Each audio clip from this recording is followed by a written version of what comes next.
ગુજરાતની આ ભાજપ સરકારના રાજમાં કાયમી માટે આશા વર્કર બેન હોય કે આંગણવાડી બેન હોય એમનું શોષણ થતું આવ્યું છે।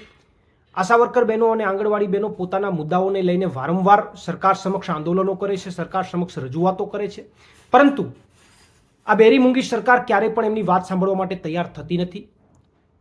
સમગ્ર ગુજરાતમાંથી આંગણવાડી બહેનો ભેગા થઈ અને અમદાવાદ ખાતે એક રેલીનું આયોજન કરી પોતાની વાત સરકાર સમક્ષ રજૂ કરવાનો પ્રયત્ન કરતા હતા, પરંતુ સરકારે એમને પરમિશન ન આપી અને એમના અવાજને દબાવી દેવાનો પ્રયત્ન કર્યો છે।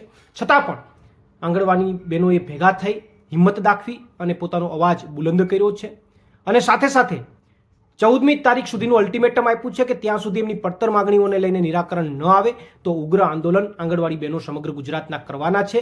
ત્યારે આમ આદમી પાર્ટી વતી હું તમામ આંગણવાડી બહેનોને આશ્વસ્ત કરવા માંગુ છું કે આમ આદમી પાર્ટી તમારી માગણી સાથે છે, તમારા આંદોલનમાં અમારું સંપૂર્ણ સમર્થન છે અને જ્યાં જરૂર પડે ત્યાં ગ્રાઉન્ડ ઉપર સંઘર્ષ કરવામાં, આંદોલનમાં પણ જ્યાં જરૂર પડે ત્યાં અમે ચોક્કસથી આપને મદદ કરવા તૈયાર છે અને આપણી માગણીઓ સાથે અમે કાયમી માટે ઊભા છે।